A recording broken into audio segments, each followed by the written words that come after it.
Hello guys, welcome to this video. My name is Roy. I'm a semi-professional Danish Counter-Strike player, and in this video I'm going to talk a bit about how you can improve your communication skills within the game, and I'm going to talk a bit about what I'm doing, what I'm practicing to be better at communicating. And first of all, one of the best things you can do is just when it comes to anything with this game is just play, and play even more.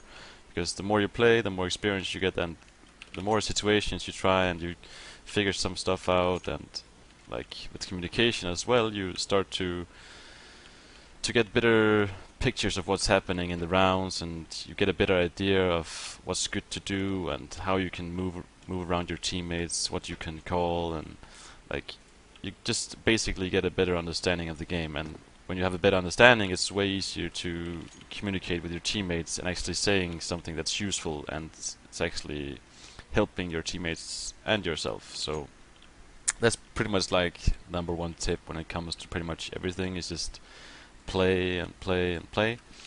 And if you want to get really specific into the communication, what you can do is, if you're playing with your team, you can watch your demos. You can one thing is really good is having plays, which records your in-eye demo, and it also, what's good about plays is that it also has the TeamSpeak running, so you can actually hear what's being said in specific situations, and so it's actually really good if you're playing an official match or you're playing in practice with your team and you have plays open, and then you can watch it afterwards. And if there's some rounds where you feel like you played very poorly, or your team in clutch situations did very bad, you can like rewatch the whole thing, and then you can hear the comms on plays as well, so you can actually see what you can do better. And one of the things that worked for me the most was I started playing with a guy who had a lot more experience than I had, and I thought that I was communicating okay.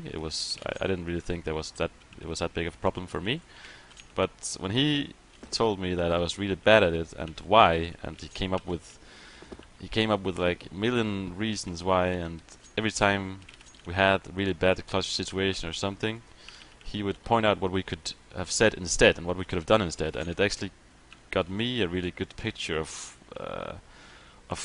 how the next level of good communication runs. And uh, one of the really good things with communicating, or being good at communicating, is especially in clutch situations when you have to make a plan for your team, especially in retakes as well. Retakes can be really difficult on the CT side, especially on this map as well, and Inferno it can be really difficult.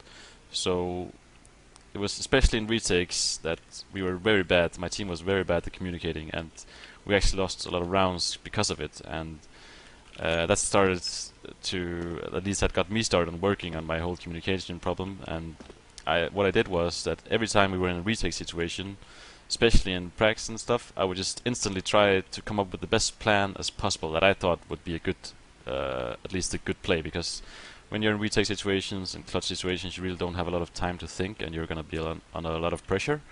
And also, like, it can be pretty difficult sometimes because you have to get an overview of your teammates' nades, their positionings, while also being aware of yourself and being ready if terrorists are aggressing against you. So what I did was every time we came in a retake situation, I would just try to make up a plan instantly, because in CS and clutch situations and retakes, pretty much like a bad plan is way better than no plan, because then at least you're going together and you're doing something together. And I started doing this, and every time we were in a retake situation, if no one said anything, I would just instantly try and like do something with my teammates. Either if it could be like, let's put up a situation where we're retaking the B side, there's a smoke in CT, I have two guys in ruins, I have myself here, and two guys, then for example, what I could say, try to take ruins, guys, and the two guys, they will try and take this area, and then and when they're around here, I would say just chill. And then I would, like, I had the nades, would have two flashes, let's say I have two flashes. Then I would say I'm gonna flash banana, and I'm gonna flash over, and then we're gonna go together. So that would be like a decent plan. It probably wouldn't be the best, but it's really better than nothing, because then you're gonna go at the same time, and you're possibility of trading is really a lot better. So let's just say that I called this, and when they're ready and they have taken control of the ruins area, I could just throw. I will say I will throw 2 flashes. We go on the second flash. So I throw 1 flash like this, and maybe I can right click here, and then we go. And I just jump out the smoke and try to give them space. And at the same time, they're gonna come out here, and like then we are 3 guys like ready to trade each other as good as we can. And it's just something like that. It might not even be a good plan, but it's just pretty much any plan is better than no plan. So this is especially one thing that you can do to improve your communication, because then you actually, if you do this a lot, then you will start and see what's working and what's not working, and what's better than something else. So you will try different plans, and then you will have, like, sometimes if you come in a, like, not the exactly same situation, but something more likely than you have tried before, then you can actually, like, get better and better plans because you have been in these situations before if you're playing a lot. So this is like the number 1 tip for any of you guys if you're want to be better at communicating, is just really talking a lot and trying to call flashes for your teammates, and pretty much just be really good at getting a big good overview of what's happening in the rounds. Like,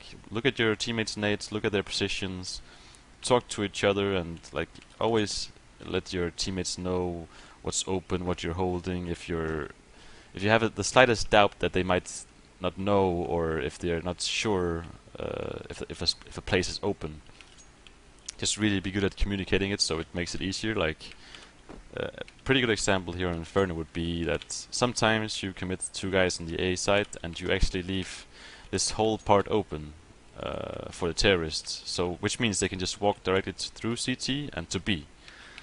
And this would be a really good place to like communicate a lot, because this is really important, because if the guys in B doesn't know that that the CT spawn is open, you can pretty much lose the whole round just because of one guy shifting through the whole CT and backstabbing on the B, while they have, like, some guys coming in from the B side as well. So in this situation, it's just really good to, like, just say it like every 10 seconds, just to make, like, 100% sure that your teammates on B side know that the CT spawn is open, so they can position themselves